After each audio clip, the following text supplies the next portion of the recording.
cara da derrota.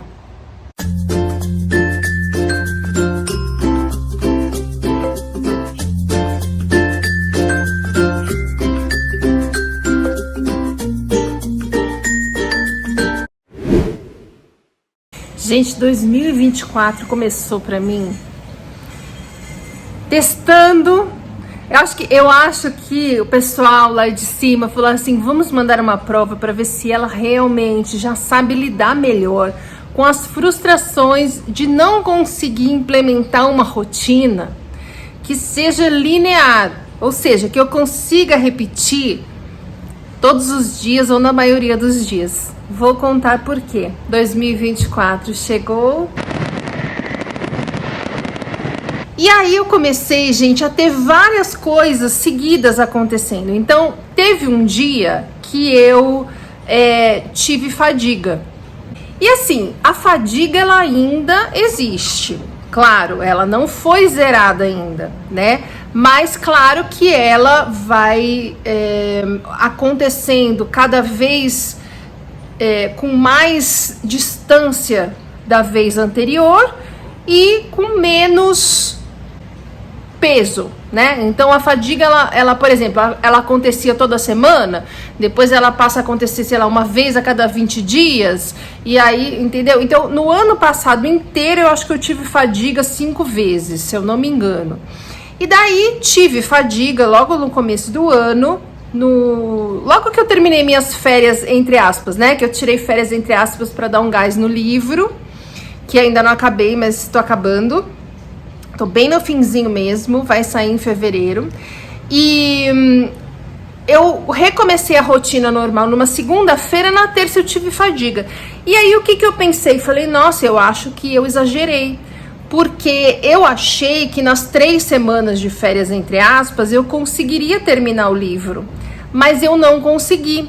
E aí eu me vi na semana seguinte querendo dar um gás para terminar o livro, porque estava revisando para terminar essa revisão logo.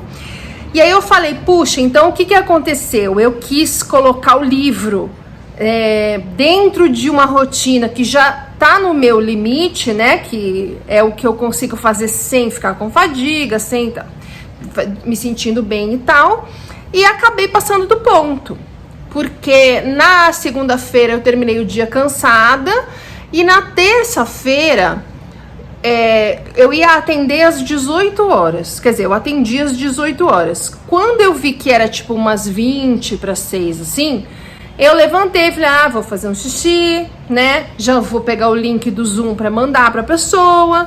Quando eu levanto... eu tô num lugar bom, porque quando eu levantei, eu vi que aqui... no meu quarto, onde tem a porta do terraço, tá vendo? A água tinha invadido o quarto. O ralo lá de fora entupiu, tava chovendo muito, a água subiu e invadiu o quarto. E como você pode ver, o piso é um piso vinílico, né? Não pode alagar. E aí, saí correndo, falei, menino, peraí, me dá uns 15 minutos. E aí eu não conseguia tirar a tampinha do ralo, porque tava tão justinha que eu achei até que tinha um colado na obra. E daí eu fui com um palitinho que eu tenho aqui de fazer cafta, gente, que eu devo ter há 15 anos, não sei nem pra quê, mas o desespero é o pai da criatividade. Eu fui lá, fiquei futucando o ralo. E aí consegui desentupir. Enxuguei tudo, aí eu tava ensopada porque tava na chuva e tal, fui atender. Então foi muito trampo, muito além do limite de uma pessoa que já tava ali esbarrando no limite, né? E aí eu fiquei com fadiga, mas atribuí essa fadiga exclusivamente a essa minha passada de limite, meu exagero. Foi bom, porque eu tive alguns insights, né, sobre o porquê de eu estar querendo acabar logo o livro, do porquê que eu tô querendo ter uma rotina normal, né, para mostrar, olha, realmente estou certa, me curei, porque tem muita gente que não acredita ainda quando eu falo que o caminho é o caminho que eu falo. Então eu tive vários insights sobre coisas que eu preciso olhar em mim, que eu preciso levar para terapia, enfim, como sempre, né? Tudo é aprendizado. E segui assim.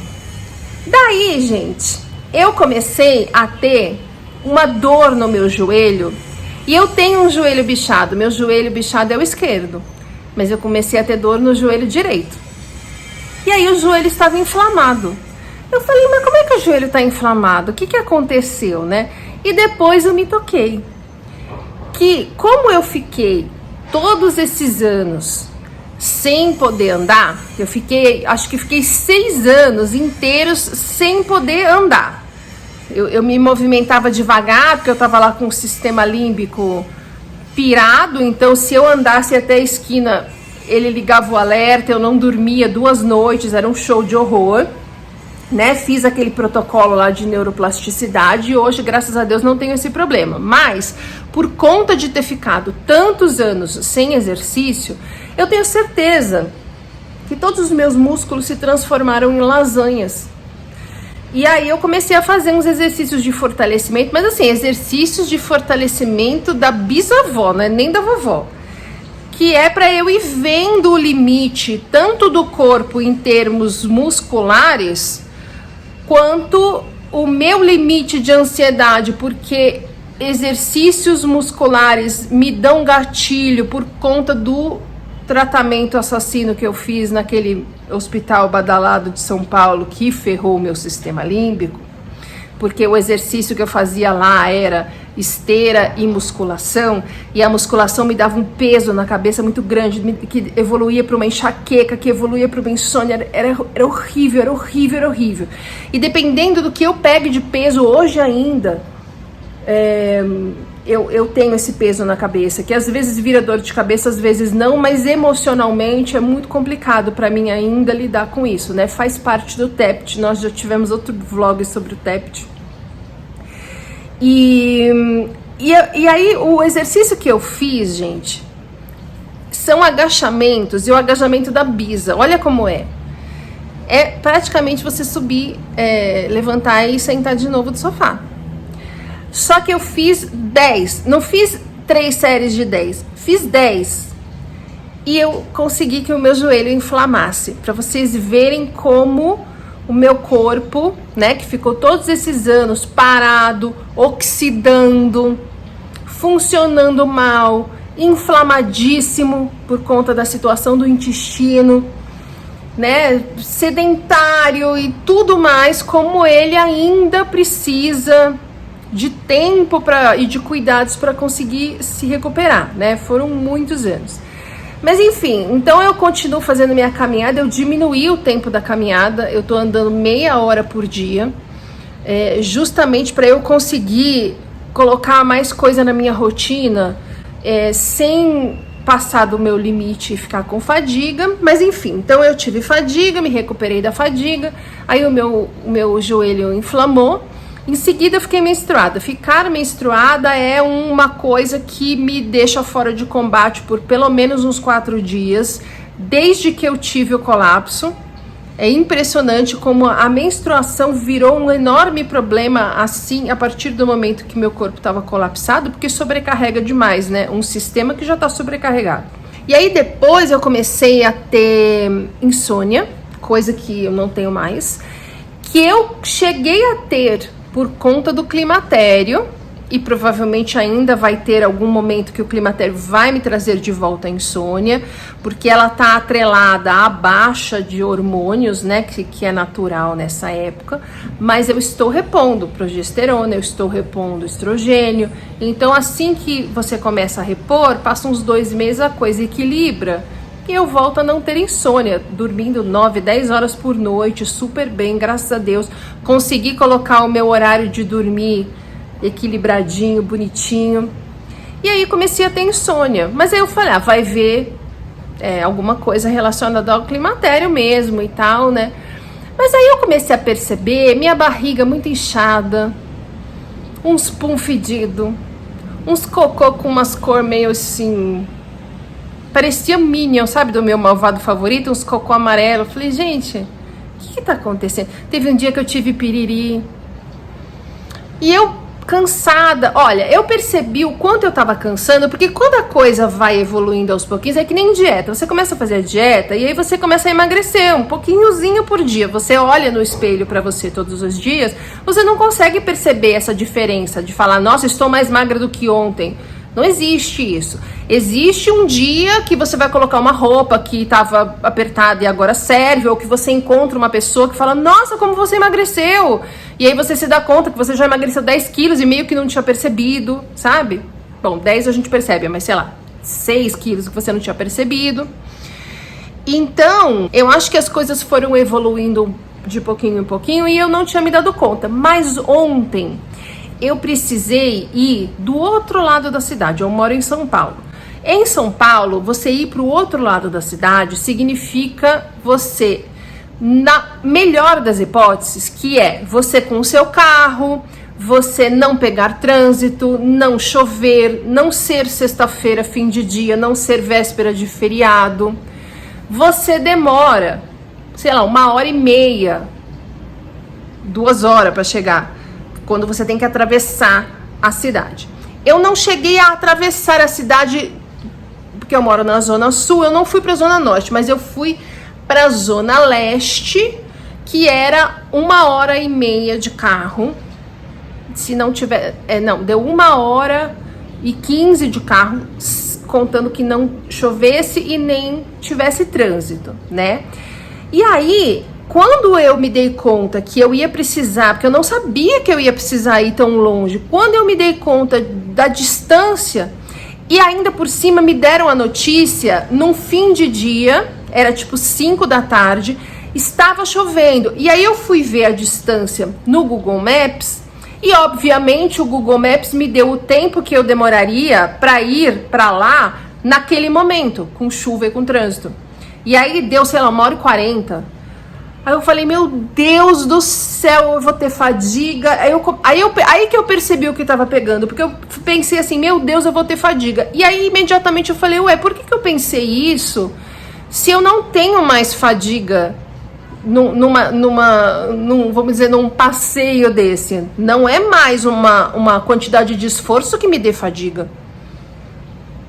Por que eu pensei vou ter fadiga? E por que isso pareceu pra mim tão real? E aí o outro pensamento foi, meu Deus, imagina se o meu intestino resolve surtar na quinta-feira, que foi ontem, que é o dia que eu precisaria fazer esse trajeto, né? E eu também imediatamente falei, mas por que eu tô com esse medo se o meu intestino... Aí eu me toquei, falei, realmente, das últimas semanas pra cá, começaram a acontecer algumas coisas que me trouxeram de volta aquele medo, aquela ansiedade de falar, meu Deus, será que eu não vou ter fadiga? Putz, então é melhor eu não marcar nada na sexta porque eu vou ter fadiga. Putz, mas e o meu intestino e tal, né? E aí eu comecei a me dar conta, eu falei, nossa, tem alguma coisa acontecendo. Eu tava colocando um pouco a culpa em mim, sabe? De estar exagerando, de estar querendo acabar o livro logo. Até falei, porque é verdade, né? Quanto mais a gente melhora, quanto mais a gente se sente melhor, mais fácil é a gente passar do limite, né? Inclusive, um dos insights que eu tive foi a respeito de a diferença da gente aceitar ficar sem fazer nada porque não temos opção. Ou seja, porque eu não consigo, porque eu não tenho energia, porque eu tô com fadiga, porque o corpo não funciona, porque problemas e limitações do burnout. A diferença entre isso e você aceitar ficar sem fazer nada por opção. Ou seja, eu poderia trabalhar mais, eu poderia ir no supermercado, eu poderia fazer caminhada, eu poderia fazer algumas coisas em casa. Tá tendo uma obra no telhado ainda, tá? Aquela obra que eu comentei no vlog do TEPT, ela ainda está sendo feita. Então, teremos esses barulhos aí de vez em quando. Acho que tá no fim, graças a Deus. Então, eu comecei a perceber como já era fácil pra mim aceitar ficar sem fazer nada por obrigação, por não ter opção, e como era difícil fazer isso por opção. Porque quando a gente tem a opção entre descansar ou fazer alguma coisa, a gente opta em fazer alguma coisa. Por quê? Porque temos todo esse treinamento cultural de que a gente não tem que descansar, de que a gente tem que produzir, de que a gente tem que ser útil e tal. Então, assim, foram insights muito bons que eu tive enquanto eu estava pensando que a fadiga estava acontecendo por conta de um exagero meu, de uma falta de administração de rotina minha. Na hora que eu percebi que não era comigo, ok, eu mantive os insights, porque eles vieram e são coisas que eu preciso prestar atenção, que eu preciso olhar, que eu preciso resolver, que eu preciso ver em mim. Mas aí eu falei, tá, então o que tá acontecendo? Bom, no meio disso, o meu médico, quando a gente faz a consulta com ele, nós temos direito a um retorno que ele faz no seguinte esquema, são 8 semanas que na sexta-feira ele fica disponível para responder dúvidas ou ver exames ou qualquer coisa que você precise nesse período por WhatsApp. E aí, na semana passada, eu falei pra ele, olha, contei do Cocominion. E aí ele falou, e eu falei assim, olha, só que eu comecei a tomar Psyllium, porque eu achei que talvez eu tivesse comido alguma coisa errada, porque no dia que eu tive piriri, eu tinha tomado uma xícara de chá de hibisco, que eu tinha visto uma médica integrativa comentando que é bom para mulheres no climatério você tomar chá de hibisco de manhã. E eu nunca tinha tomado, a primeira vez que eu tomei foi justamente no dia que eu tive piriri. Como a minha rotina alimentar, eu não saio dessa rotina alimentar, eu como basicamente as mesmas coisas, tudo sou eu que faço, nada é industrializado, eu falei, gente, e eu higienizo verduras e não sei o quê, eu falei, gente, foi o chá, maldito chá. E aí eu comentei com a minha terapeuta de EFT, que foi no mesmo dia, e ela falou, realmente, e ela tem razão, eu fui pesquisar, o chá de hibisco tem um efeito laxante. Eu falei, vai ver, porque o meu intestino ainda não sarou completamente, eu tive piriri, porque foi um piririzinho assim, o cocô que já estava em mim, bateram no liquidificador, entendeu? Não é aquele piriri de intoxicação que você fica cachoeiras horríveis. Credo, não quero nem lembrar disso. E eu também tenho um gatilho de piriri. Porque teve 2 ocasiões, uma logo antes do colapso e uma depois do colapso, durante esse tratamento que eu fiz no Hospital Assassino, que eu tive piriri por intoxicação alimentar e eu fui parar, gente, no pronto-socorro, desmaiando. O dia que eu fui, que minha mãe me levou, eu cheguei lá, eu tinha desmaiado 7 vezes em 45 minutos, pra vocês terem uma ideia. A segunda vez, que foi depois do colapso, no meio desse tratamento que tava me transformando em bagaço igual cana, eu fui parar no pronto-socorro numa ambulância, porque eu não conseguiria chegar no carro. Desmaiando. Eu nunca me senti tão mal na vida quanto naquele dia. Então, piriri pra mim também aperta um gatilhinho ali, eu já fiquei meio tensa. Mas aí no dia seguinte, tava tudo certo, só que Cocosminion. E Cocosminion pra lá e pra cá, falei com o meu médico e falei, olha, como eu não sei o que aconteceu, eu comecei a tomar Psyllium, porque aí o Psyllium ajuda a equilibrar, né? Tanto quando a pessoa tá constipada, como quando a pessoa está com piriri ou tá tudo mole, enfim, né? É um vídeo escatológico esse, não é, minha gente? Só que, olha, você que tá me ouvindo, pesquisa e pergunta pro seu médico, porque Psyllium não é uma coisa que a gente come assim do nada, tá? Porque ele vira um gel no intestino, precisa tomar muita água, ele interfere no efeito que os remédios que você toma fazem se você toma muito junto. Então pesquisa, pergunta pro médico, não sai tomando assim não, só porque eu falei, tá? Aí ele falou assim, e eu falei assim, aí me parece que deu uma melhorada, eu não sei que tá querendo melhorar. Ele falou, então, vamos esperar mais uns dias. Falei, tá bom, então sexta-feira que vem eu te conto. E aí, na verdade, essa semana, às vezes ele divide quinta e sexta, então o meu atendimento foi ontem. Mandei a listinha, porque eu virei vigia de cocô. Todos os dias eu ia lá, olhava o cocô e anotava, esse tá amarelo, esse não tá, esse tá mais mole, esse não... E aí ele falou, então é melhor você tomar tal coisa, tal, me deu lá o remédio, mas é um remédio que não é da farmácia normal, então eu só vou receber esse remédio na terça-feira, hoje é sexta. Até lá eu vou me virar com alimentação, e para colaborar, para matar os parasitas. E por que eu tô falando parasitas? Aqui não contei essa parte. Quando ele me falou que era para tomar, eu fui pesquisar e aí tava escrito que é para SIBO, que é para quando tem parasita no intestino. Aí eu falei, puta merda, eu tenho bicho de novo nesse intestino, gente. Olha como é importante tratar o intestino. Eu faço, vocês sabem que eu sou CDF, eu faço tudo muito direitinho. Mas meu intestino estava numa situação tão horrorosa e ficou assim por tanto tempo, que hoje, depois de 3 anos de tratamento certo, que aparentemente estava tudo normal já, tanto na barriga, quanto nas sensações, quanto nos amigos cocô, aconteceu alguma coisinha, já despirocou tudo desse jeito. Então ainda tô naquele limitinho, né? Precisa de mais tempo para esse intestino se reorganizar direitinho e tal, então vamos colaborar com ele. Mas só que aí, e realmente ontem eu fui, nossa, eu fiz tanto Ho'oponopono, gente, deu tudo certo, graças a Deus. Eu fui, não choveu e tá uma semana de chuva. No dia anterior, gente, tinha chovido paca no caminho que eu ia ter que fazer. Se eu tivesse ido um dia antes, eu nem sei o que ia acontecer. Fui, voltei, demorei 5 horas entre a hora que eu saí de casa, fui assinar um negócio, voltei. Fiquei com fadiga, não chegou a ser fadiga, mas eu fiquei muito cansada ontem. Cheguei em casa, estava muito cansada e hoje eu não fui andar para o corpo conseguir se reorganizar, porque agora eu entendi. Falei, agora eu tô entendendo porque que eu tô tendo fadiga, porque tem bicho no meu intestino, né? Então, assim, queria contar porque eu sempre venho falar sobre, basicamente sobre coisas que eu entendi, que eu superei, que eu estou superando, que estão melhorando, que eu vou descobrindo, insights que eu tive e tal.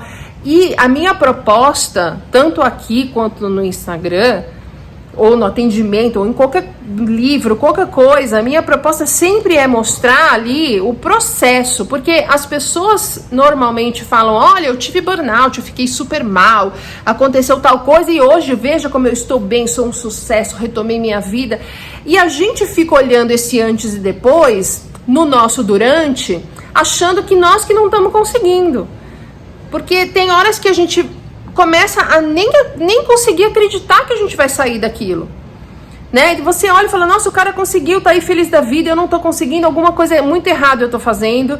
E o burnoutado vem de uma sensação de incapacidade que durou toda a nossa vida, de uma invalidação muito generalizada durante muito tempo. É muito fácil a gente acreditar que não tem capacidade para superar um burnout, né? Então eu faço questão de mostrar o meio do caminho. Nos stories no Instagram, eu conto, eu tive insônia, eu tô me sentindo mal, eu hoje fiquei com fadiga, eu vi que eu fiz tal coisa errada, eu não sei o que aconteceu, eu achei que eu ia conseguir, não sei o que, não consegui, isso eu consegui, é vida real. E aí eu falei, poxa, eu tô tendo um mês dos infernos. Inclusive, gente, o pensamento foi o seguinte, eu falei, nossa, gente, tem uma formiga andando no meu celular que eu vou ter que matar ela aqui, porque ela tá me incomodando muito, tirando minha concentração. E aí eu pensei assim, nossa, eu não vou conseguir fazer vlog nesse mês, né? Já tenho até o tema do próximo vlog e já tava até planejando, eu vou filmar tal coisa, quando não sei o que, papapá. Aí eu falei, bom, não vou conseguir, porque eu tive fadiga um dia, tive o joelho inflamado no outro dia, daí comecei o climatério, não sei o que, e daí agora o intestino, não sei o que lá, e ainda por cima, eu vi, pô, não vou conseguir, porque eu vou, quinta-feira, ficar o dia inteiro fora, e daí vou ficar com fadiga, não sei o que, daí eu falei, mas é justamente esse o blog, então. É mostrar que as coisas não são fáceis como normalmente as pessoas procuram mostrar para parecer que são fodonas. Gente, não é fácil. Ainda mais se você for ver o tamanho do colapso que eu tive, o tanto de anos que eu fiquei sem tratamento e o nível do tratamento errado que fizeram em mim e as consequências disso tudo no funcionamento do meu corpo. Se eu chegar pra você e falar, nossa, me curei, desculpa, não tem como alguém acreditar nisso. Porque é um processo muito complexo e a irresponsabilidade e o desserviço das pessoas que falam sobre burnout tem muito disso. sabe, de romantizar ali o estresse crônico, de falar, eu tive um burnout, mas eu tinha uma reunião e eu tenho compromisso com os meus clientes, então eu não desmarquei, não descansei, não parei e continuei trabalhando. E aí a gente que não consegue fazer nada porque o corpo não tem força, se sente um bosta. Né? A pessoa que fala, não, eu me afastei 2 semanas e fui no psiquiatra e agora eu faço meditação e pronto, voltei a trabalhar feito louco. Ou a pessoa que fala, nossa, eu já tive 5 burnouts, mas toda vez eu volto, porque não sei o que. A gente vai se sentindo um lixo. E não é assim, a vida real não é assim. A vida real de uma pessoa se recuperando de um burnout, seja um estresse crônico com um colapso do tamanho do meu, seja um estresse crônico que a pessoa percebeu antes de um colapso e ainda tem força para trabalhar, mas fica cansada. É difícil, é um processo muito complexo, precisa de disciplina, precisa de fé, precisa de comprometimento, e a gente não tem isso tudo todo o tempo. É muito frustrante pra mim, quando eu tenho fadiga, vejo que eu passei do limite, quando eu vejo que meu intestino voltou a ter bicho, sabe? Quando eu acho que eu vou conseguir terminar uma coisa e daí eu sou obrigada a não fazer todos os dias pro corpo se recuperar e acabo demorando o dobro, o triplo do tempo do que eu tinha pensado. É muito frustrante pra mim que esse livro, pra mim, tinha que ter saído 1 ano atrás e eu fiquei enrolando e daí eu não conseguia fazer e aí eu tinha atendimento e aí eu não consegui e agora só precisei parar 3 semanas pra conseguir botar esse livro. É frustrante, gente. A gente fica decepcionado. A gente se sente perdendo um pouco da vida. E a gente ouve muita besteira que acaba colaborando com esses pensamentos negativos que a gente está acostumado a ter, né? Que a gente se viciou em ter. Eu vejo que cada vez que eu caio serve para eu ficar mais forte, para eu levantar mais rápido. Eu vi que nesses problemas que eu tive seguidamente nesse último mês, que eu acho que até uns meses atrás poderiam me derrubar muito mais, porque eu ficava muito triste, ficava muito com raiva, ficava muito decepcionada. Eu agora não deixei essa frustração, essa raiva, essa indignação minha passar de, 1 hora, entendeu? E eu já falava, não, Roberta, vamos, porque antigamente eu lembro que quando acontecia essas coisas eu já queria desistir, jogar tudo pra cima, ficava desesperada, e agora eu falo, não, gente, você já passou quantas vezes por isso? Calma, você sabe que vai passar. Converso com a tia Dirce, converso comigo, me reorganizo, faço minhas práticas. Eu hoje consigo manter a rotina muito melhor do que antigamente, que quando acontecia essas coisas eu já começava a ir dormir muito de madrugada, eu já começava a comer mais do que deveria, sabe? E agora, realmente, eu dou umas pisadas no horário de dormir, mas assim, 1 hora mais tarde, sabe? A dieta eu consigo controlar, então assim, a gente vai melhorando. Tudo é um aprendizado. E eu realmente, a essa altura do campeonato, acredito que a gente tem que passar pelas coisas que a gente tem que passar. A gente tem que passar por coisas para que a gente aprenda outras coisas, para que a gente aprenda sobre nós, para que a gente aprenda a lidar melhor com as coisas, para que a gente amadureça. Porque gente, tudo que a gente passou na vida preparou a gente para o que está para acontecer. Só que o nosso primeiro pensamento é, meu Deus, o que está para acontecer deve ser uma grande tragédia, muito pior do que eu estou vivendo. Quem falou? Quem falou que o que está para acontecer não é uma coisa muito boa, mas você precisa estar preparado para conquistar essa coisa muito boa? Quem sabe o que está para acontecer não é a coisa boa que tinha que ter acontecido já, mas que a gente estava muito perdido tentando sobreviver a muitas coisas que nós passamos, que nós aprendemos, que nós desenvolvemos como crenças, e que a gente acabou indo para o caminho mais seguro, para o caminho de tentar agradar as pessoas. A gente não tem culpa da infância que a gente teve, das condições em que a gente viveu emocionalmente, estruturalmente. Então, assim, a gente precisou de mais tempo. Mas talvez aquela coisa boa que a gente ia viver está nos esperando ali na frente, ou talvez seja uma coisa melhor ainda, já que a gente demonstrou ter força suficiente, merecimento e capacidade para conseguir as coisas. Mas para desfrutar disso, para reconhecer este caminho, para abrir espaço na nossa vida para aquela coisa que vai fazer a gente feliz, a gente precisava mudar nossa forma de pensar. A gente precisava aprender muita coisa. A gente precisava mudar nossa perspectiva, questionar nossas crenças, amadurecer, nos fortalecer, nos conhecer melhor. Então, que cada vez que dá um pau em alguma coisa, que faz a gente se sentir pior, ter uma piora, se sentir mais fraco, ficar frustrado, ficar indignado, que isso sirva pra gente se fortalecer cada vez mais, melhorar cada vez mais, amadurecer, crescer cada vez mais, para que a gente esteja preparado para o que vai vir. A gente não pode colocar na cabeça essa ilusão que a gente sempre teve de que tudo que vai acontecer com a gente é horrível, porque isso faz a gente não querer ir para frente. Então tudo isso que eu falo de gratidão, de autoconhecimento, de desacelerar a mente, de mudar hábitos, de entender as coisas que eu falo nas aulas, é para que a gente entenda que a perspectiva que a gente deve ter sobre a vida é outra. E um mês de perrengue, gente, é super frustrante, é uma puta decepção. Eu fiquei com raiva, eu fiquei, sabe, meio perdida várias vezes. Mas aí eu me reorganizo e falo, ok, vamos continuar. Porque eu não passei tudo que eu passei até aqui pra falar agora não quero mais, né? E nem você. Então eu falei, o vlog é esse. O vlog é eu mostrar aquele momento que tudo dá errado. Que tá tudo dando errado, que a gente perde completamente o controle de tudo, que a gente começa a achar que tá regredindo, mas que no final das contas só serve pra gente ter insight, aprender, olhar pro que tem que olhar, às vezes tem que ajustar alguma coisa que a gente não tava vendo e a gente segue em frente e dá tudo certo. E aí no mês que vem eu faço o vlog que eu ia fazer esse mês, mas queria que isso ficasse claro, sabe? Vai dar merda. Vai dar merda. Não adianta ter a ilusão de que uma recuperação de burnout é sussa, não é. Não é nada sussa. Não é rápida, não é simples e não é fácil. Ninguém falou que ia ser, eu nunca falei. Mas eu sempre falei que ia valer a pena, né? Isso eu posso te afirmar. Valer a pena, vale. Então, amigo, meu amigo, minha amiga, siga em frente, aguenta firme. Olha, quando acontecem essas coisas, para o que você tem que aprender. Não fica lamentando, achando que você está sendo injustiçado. Começa a entender para que você precisa passar por isso, porque tem um propósito. E enquanto a gente não aprende o que a gente tem que aprender com aquilo, o negócio fica se repetindo de diferentes formas na nossa vida. Agora passou um helicóptero. Essa é a vida da blogueira da terceira idade.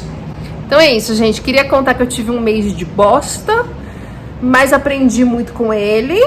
E que terça-feira chega meu remédio, os cocominion vão sumir, eu vou deixar de me sentir tão cansada, de ter tanta insônia, porque eu tenho tido insônia, intestino ruim, minha filha. Insônia, ansiedade, depressão e fadiga. Não tem jeito. Por isso que eu falo, tratem seus intestinos. E pronto, vou melhorar e a gente continua de onde parou. Tá? Então esse é o meu recado. Vai dar merda, mas vai valer a pena.